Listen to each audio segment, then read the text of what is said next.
Okay, so today we're going deep on January 6th. The day that felt like it was ripped right out of a movie. Except it wasn't a movie, was it? And you know what's crazy? We're still trying to wrap our heads around it all. It's like we're drowning in information about January 6th. Right. That's exactly why we're We're here. cutting through the noise to connect the dots. We've got tweets, court documents, videos, the whole 9 yards, all to give you a clear picture of how we got to that point. Because to really understand January 6th, To understand what led up to it.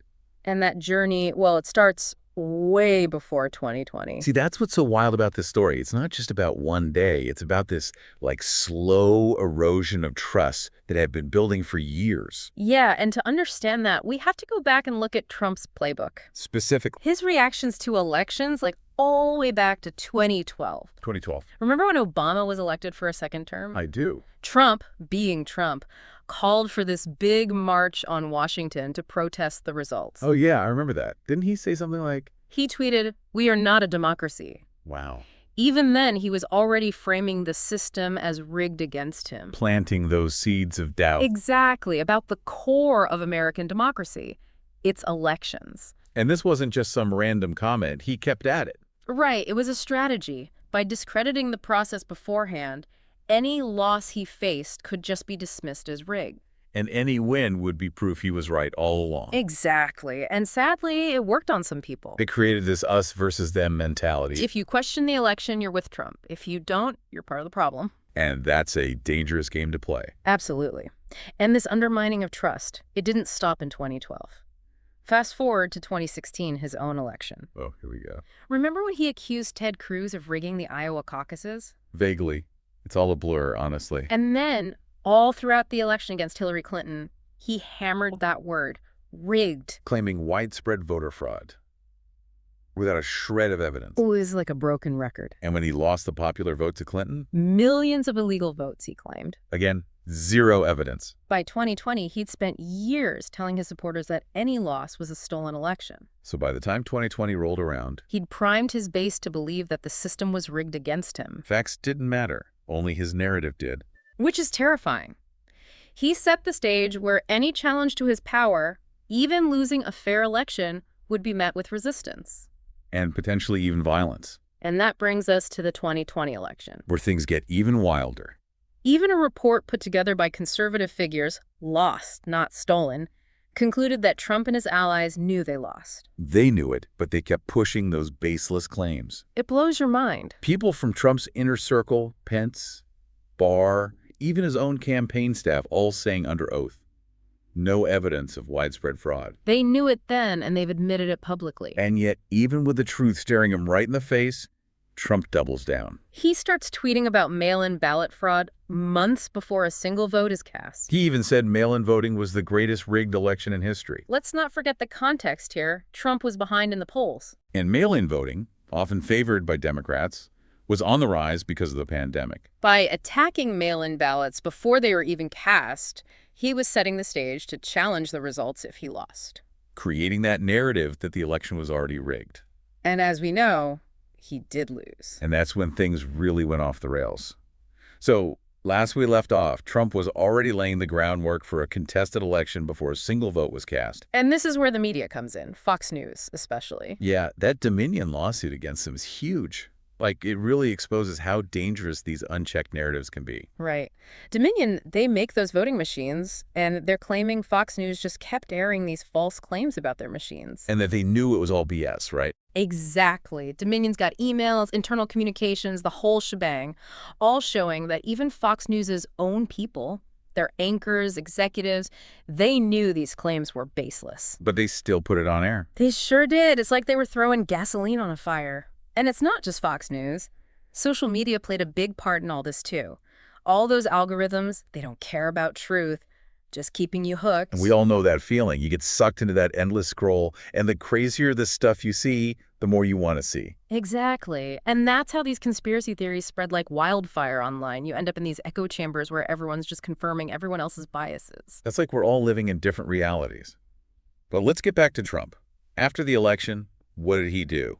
Because we've got a timeline here, and it's pretty unnerving. He did not go quietly into the night, did he? No, he did not. He was pulling out all the stops, pressuring officials in Georgia, like Brad Raffensperger, to find votes. Find votes. Can you imagine? Pushing that fake elector scheme. Basically, these folks pretend they're legitimate electors when they're totally not.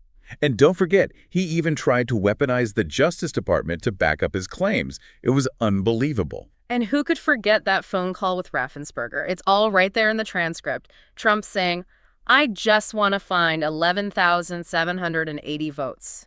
Chilling. It's mind-blowing that he thought he could just make up votes. And to really get this, we need to understand the Electoral Count Act. Basically, it's the rule book for counting electoral votes. Sounds simple enough, but But it's actually pretty vague on what the vice president is supposed to do. And Trump saw that as a chance to pressure Pence into rejecting the real electors. it's terrifying to think what might have happened if Pence hadn't stood his ground, or Raffensperger for that matter. Talk about a sliding doors moment for American democracy. It just shows how fragile the whole system is if the people in power decide to ignore the rules. And of course, all of this leads right up to January 6th. The day itself was just pure chaos. What really gets me is how organized those groups were, like the Proud Boys and the Oath Keepers.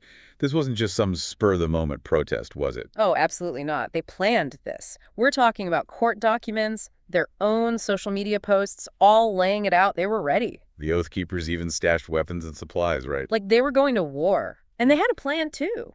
The Proud Boys led the charge to break through the barricades at the Capitol. And the Oath Keepers. They were more strategic, used military-style tactics to get past the police, even occupied specific areas inside the Capitol. Man, watching the footage is just chilling.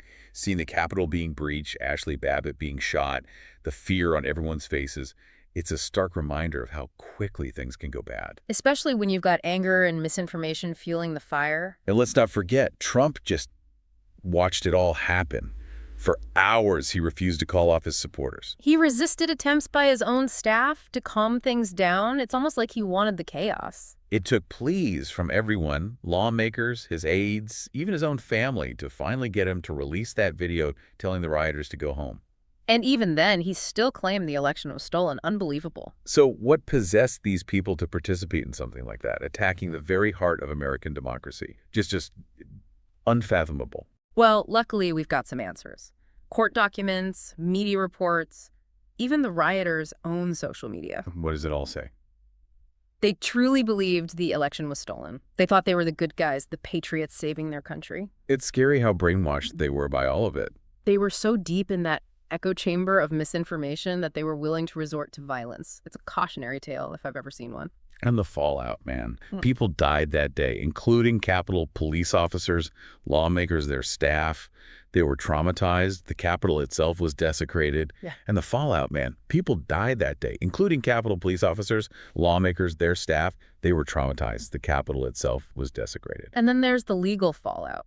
Over 1,000 people charged with crimes. We're not just talking trespassing, right?